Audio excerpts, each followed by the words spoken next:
The Minnesota Wild are building off a breakout season last year and have become one of the best teams in the Western Conference. Coming up, I'm going to talk about 3 things that I think make them a Stanley Cup contender and one big question I have that could hold them back. Let's go. Hey everybody, so today we are going to be talking about the Minnesota Wild and 3 reasons why I think they could be a Stanley Cup contender this year, and also one big question that I still have that could hold them back from going all the way. Minnesota's had a very good start to the season, building off what they were able to accomplish last year. They've been a really fun team to watch, but we'll see if they have what it takes come playoff time. Let's get into it here, taking a look at the Wild season so far. Minnesota is currently second in the Central Division through 30 games played. They have a 19-9-2 record, 40 points on the year, and a plus 20 goal differential. Now, 3 things that I think really do make them a true contender for the Stanley Cup and are really positive signs heading into the playoffs. The first one is their depth. This is a team that rolls 4 lines and everybody contributes. No matter what line you play on, offense, defense, everybody contributes for this Minnesota team. They're not a team with a lot of star power, Kirill Kaprizov is really their only superstar, and other than that, it's, just kind of a good team that plays really well together and has a really strong overall team game, but they don't have the same superstar power the way a team like Colorado does or Vegas does or somebody like that. They win by playing a great overall team game, working together within the system, everybody doing what they need to do, and getting contributions from up and down the lineup. They're a very balanced attack, very hard-working team that may not have that elite talent up and down their lineup, but everyone does what it takes to win on a nightly basis, and that's the way that they've won so far this season. So while they don't have a real, top guy to lean on or top couple lines that are going to play, 20-plus minutes and just carry the team, they roll 4 lines, they get everyone involved, and they get production from everybody up and down their lineup. They're a very deep team, which is a very good thing heading into the playoffs. They're also a heavy team. You'd think about the playoff style and just the way that playoff games are played in the NHL. It's very different from the regular season. It's a whole new style of play, and it's very physical, very heavy. And Minnesota has that. They can play that. They have guys in the lineup who make them a heavy team. And it's not just the guys listed here. I mean, just some of their toughest guys. Marcus Foligno, Ryan Hartman, Jordan Greenway, Brandon Duhaime. These are guys that do not shy away from throwing the body around. They can drop the gloves when they need to. They're physical, heavy players who play a playoff brand of hockey. And it's not just those 4. Minnesota has this up and down throughout their lineup. They're a very big team. They've got Nico Sturm, Nick Bjugstad are both big bodies. Matthew Dumba on the back end is very, very physical. They're just built for that kind of hockey. And when we get into the postseason and it really ramps up, the physicality, the intensity, the aggression all goes through the roof, and it really becomes big boy hockey. The Minnesota Wild are ready to play that game. They're ready to play that style, and they have the lineup that can do it.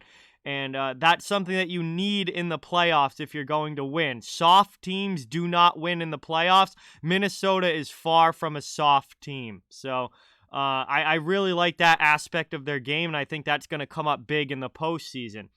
And finally, the third reason I think Minnesota is a true contender is that they can outscore anybody. This is one of the highest scoring teams in the NHL this season. For a long time, the Minnesota Wild were kind of a trap, defense first, almost boring team, if you go back to the late 2000s. And that's not the Minnesota Wild anymore, not even close. This team is scoring 3.63 goals for per game, which is second best in the NHL. They're one of the highest scoring teams in the league. They can score with absolutely anybody. And again, when you talk about, having to play a team like Vegas, having to play a team like Colorado, maybe having to play a team like Edmonton, something like that in the playoffs, depending on what the matchups end up being, they can score with all of those other high-scoring teams, and they can beat anybody on the scoreboard as far as just putting the puck in the net. And they're one of the best offensive teams, which I find really interesting because, like I said earlier, they're lacking that star power. They don't have, the true, like, Nathan McKinnon. They don't have, like, Colorado's top line, or they don't have Vegas's top line with all these star players on it and all-stars. Like, they're a real balanced attack from all four lines without that elite talent, but a very good production and very good play from all of their guys coming together and playing a good all-around team game. And that's really worked well for them this year because they are scoring with the best of them. And that's a really good thing heading into the playoffs because, some of these teams you're going to have to put goals on the board to beat, and Minnesota is perfectly capable of doing that. Now, what is the one big question, the one big thing that I think could end up holding the Minnesota Wild back? Can they win low-scoring games? Again, we talk about the playoffs and the style of hockey changing and how different it is in the postseason from the regular season. The physicality and aggression ramps up. There's a lot less penalty calls, and you're not on the power play as much. And playoff games tend to be lower scoring than regular season games. Very tight, very close, defensive, tight checking games. And can the Minnesota Wild win that? We just mentioned how great their offense is and how much they're scoring this year. But on the same token, they're also giving up quite a few goals. They've played a lot of high-scoring games this season. They're scoring, obviously, 3.63 goals, but they're also giving up 3 goals a game. And so far in the regular season, they've been playing very high-scoring hockey. Well, when you get to the playoffs, that scoring tends to come down. And you see a lot more games like 2-1, 3-2, not as many 5-4s, not as many 6-5s like we've seen in the regular season. So can Minnesota win that style? We haven't really seen them play a lot of that this year. Most of their games are high-scoring games, and come playoff time, that's not usually always going to be the case. You tend to see a lot more lower-scoring, really tight one-goal games in the playoffs.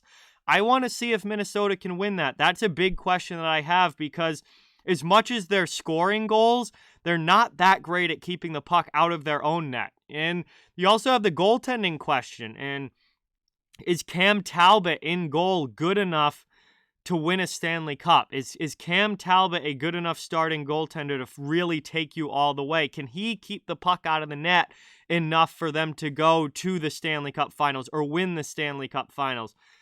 I don't know. That remains to be seen. That question could apply to pretty much every team that doesn't have an elite Vezina level goaltender like an Andrei Vasilevsky. I'm not going to use that as my big question for every other team around the league, but that is a question with Minnesota is do they have, the overall team defense and the goaltending to win low-scoring hockey games, or are they going to be losing those 3-2 games because, the style of play has changed in the playoffs and they're not able to put up 5 goals and win 5-4 like they have in the regular season? That's definitely something that is going to be interesting come the postseason for Minnesota, and whether they can win those lower scoring games that they haven't really played a lot of in the regular season, and can they keep the puck out of their net enough to be able to win that playoff style of hockey? That's the one big question I have with the Wild here heading into the postseason or towards the postseason. But so far, they've been great in the regular season. There's no doubt about that. So Minnesota, obviously, very good team this year, very dangerous team, one of the top teams in the Western Conference. And they're going to be interesting to watch come playoff time because there's a lot of good things about this team.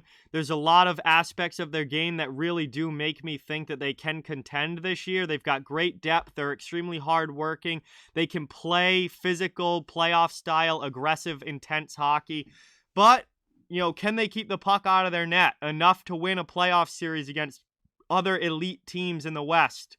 and enough to win. You know, do they have the goaltending enough to beat a team like Vegas, to beat a team like Colorado, to beat a team like St. Louis, you know, these other teams that they're going to have to go through in the Western Conference. That's kind of the one thing that I have left to be answered for this Minnesota team. There's no doubt they can score. There's no doubt they're deep. They can play playoff-style hockey, but can they keep the puck out of their net? Can they win lower scoring games, or are they going to have to rely on the game being 4-3 or 5-4 for them to win, or can they win the 2-1? Can they win the 3-2? That's, you know, what we're going to find out come playoff time with this team. But that's what I've got on the Minnesota Wild. Thank you guys so much for watching.